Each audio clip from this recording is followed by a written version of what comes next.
नमस्कार मित्रांनो, ज्ञानाला अभ्यासक्रम मालिकेमध्ये आज आपण पुन्हा एकदा इयत्ता 4थीच्या बालभारती मराठी या विषयातील पाठ क्रमांक 2 आपण पाहणार आहोत. पाठाचं नाव आहे बोलणारी नदी. पाठ क्रमांक 2. बोलणारी नदी म्हटलं की आपल्याला जरा आश्चर्य वाटतं ना, कारण ह्या गोष्टी बोलतात म्हणजे त्या कशा बोलणार, कशा ऐकू येणार, कसा संवाद होणार याबद्दल आपल्या मनात कुतूहल निर्माण होतं. पण प्रत्यक्ष मित्रांनो, नदी बोलते, झाड बोलते, पुस्तक बोलते, अशा गोष्टी आपण एरवी कल्पनेतून ऐकत असतो. म्हणजेच ह्या गोष्टी बोलू शकत नाहीत, पण त्यांचं मनोगत कोणीतरी एका व्यक्तीनं आपल्या तोंडून व्यक्त केलं की ते आपल्याला त्या गोष्टींच्या भावना आपल्याला लक्षात येतात. असाच एक पाठ आपण इयत्ता 4थीच्या मराठी पुस्तकातील पाठ क्रमांक 2 बोलणारी नदी या पाठामध्ये आपण नदी एका मुलीशी कशी बोलते, अर्थात ती मुलगीच बोलत असते, परंतु त्यातून आपल्याला त्या मुलीच्या भावना, नदीच्या विषयीच्या गोष्टी किंवा आपल्याला हव्या असलेल्या गोष्टी ती मुलगी यातून कशी मिळवते हे आपण या पाठामध्ये पाहणार आहोत. पाठ क्रमांक 2 बोलणारी नदी. बघा मित्रांनो, यामध्ये पान क्रमांक 2 वरती आपला हा धडा आहे. नीट मी आता तुम्हाला वाचून दाखवत आहे, तो सर्वांनी ऐकायचा आहे आणि यामध्ये असलेल्या कठीण शब्दार्थांची, आलेल्या नवीन नवीन गोष्टींची, विरामचिन्हांची मी मध्ये आधी कल्पना देईन. पण आता सुरुवातीला मात्र तुम्ही या पाठामधील गंमत आपण ऐकायची आणि त्याच्यावरून नंतर आपण स्वाध्याय कसा सोडवायचा, या पाठामध्ये आपण काय शिकलो या सर्व गोष्टी आपण नंतर पाहूया. चला तर पाहूया. पाठ क्रमांक 2 बोलणारी नदी. पान क्रमांक 2. एक होती मुलगी, तिचे नाव लीला. होती ती 4थीत आणि होती भारी खोडकर. लोकांना त्रास द्यायचा असे तिला नाही वाटायचे, पण तिला खोड्या काढण्याची भारी हौस. स्वतःच्या मनात येईल ते करायची तिला इच्छा असायची. त्यासाठी मग मजेशीर युक्त्या शोधायची. तिचे घर होते गावाच्या एका टोकाला. तिच्या घराच्या मागील वावराच्या बाजूला थोडेसे चालत गेले की नदी होती. एक दिवस लीलाला बर्फाचा गोळा खावासा वाटला. आई म्हणाली नको खाऊ, ताई म्हणाली नको खाऊ, माई म्हणजे तिची आजी म्हणाली लीला ग लीला, नको खाऊ गोळा, दुखेल तुझा गळा, सगळं पाणी होईल नाकात गोळा. आता काय करावं बरं? लीला विचार करू लागली. तिला एक युक्ती सुचली. ती नदीकडे गेली. नदीला म्हणाली नदी ग नदी. पण नदी कशी बोलणार? मग ती स्वतःच नदी म्हणून बोलू लागली.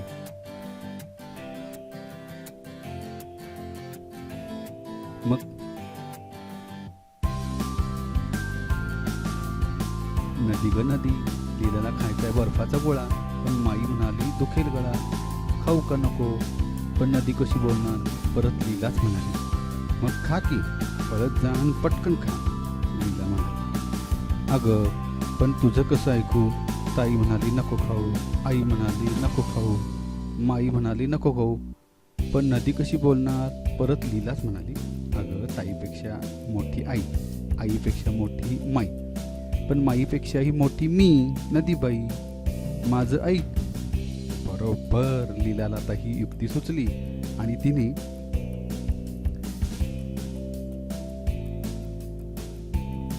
पटकन बर्फवाल्याकडे धाव घेतली. तिला पळत बर्फवाल्याकडे गेली. बर्फाचा गोळा खाऊन परत आली. तिला बोलणारी नदीची ही युक्ती फार आवडली. तिच्या आता लक्षात आलं की आपल्याला काही जर करायचं असेल तर ह्यांनी कोणी परवानगी नाही दिली, ताई, आई, माई, आजीनं, तर आपण नदीबाईची घ्यायची परवानगी. तिला ही युक्ती सुचली. तिला बोलणारी नदी खूप आवडली.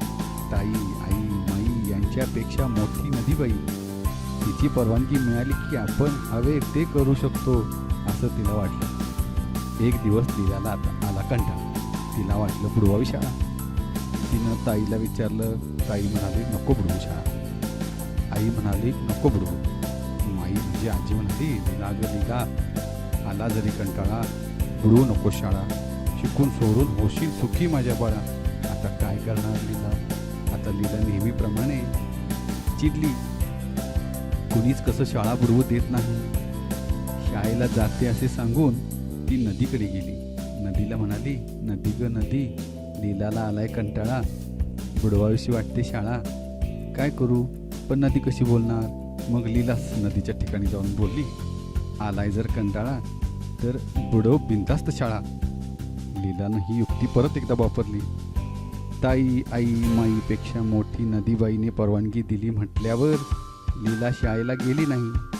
दिवसभर नदीकाठी वावरात खेळत राहिली. संध्याकाळी घरी आली. तिची ताई तिच्याच शाळेत 7वीत शिकत होती.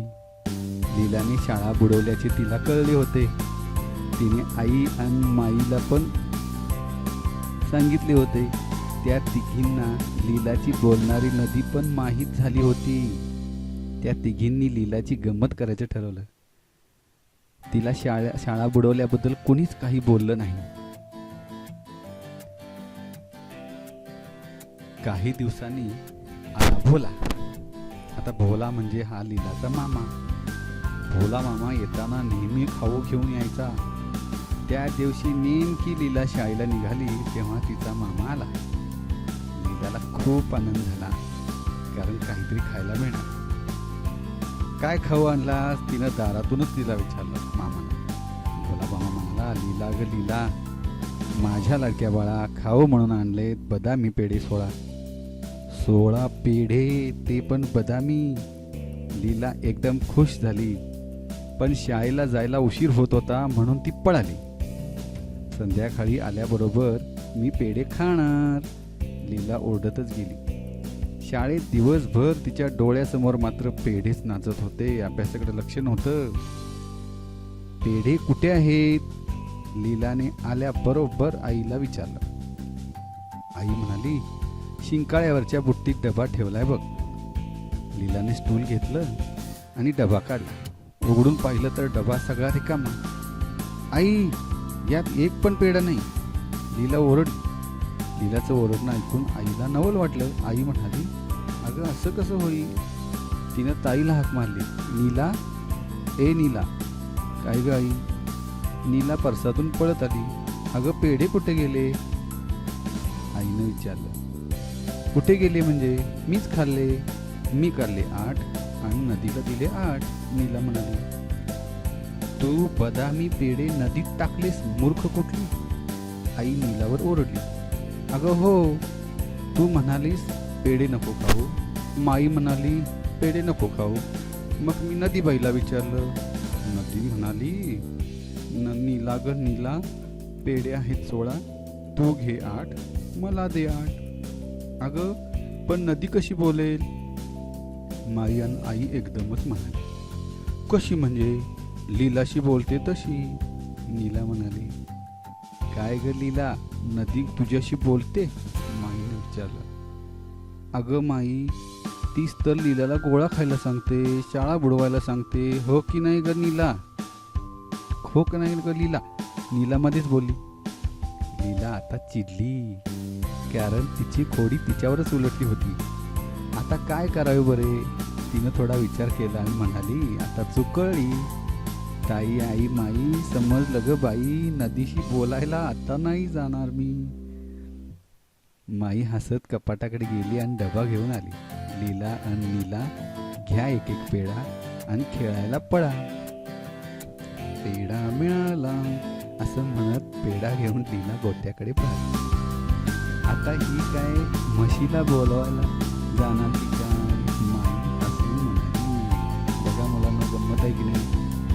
लहान मुलं आपला एखादा हट्ट पुरवण्यासाठी अशी कोणतीतरी युक्ती शोधतात आणि नंतर हीच युक्ती मोठ्यांना कळल्याशिवाय राहत नाही. या धड्याची गंमत फक्त आपण या पाठातून शिकू. म्हणजे काय तर लहान मुलांना आपले हट्ट पुरवण्यासाठी काहीतरी अशा गोष्टी शोधतच असतात. पण चला, आपण लीलाच्या ह्या हट्टीपणाचा किंवा तिच्या खोड्या करण्याचा, घरातल्या लोकांनी कशा प्रकारे तिचा हा राग मिटवला आपल्याला ह्या पाठातून लक्षात येतं. या पाठामध्ये आलेले कठीण शब्दार्थ बघा. वावर म्हणजे शेत आणि शिवार किंवा रान आपण म्हणू शकतो.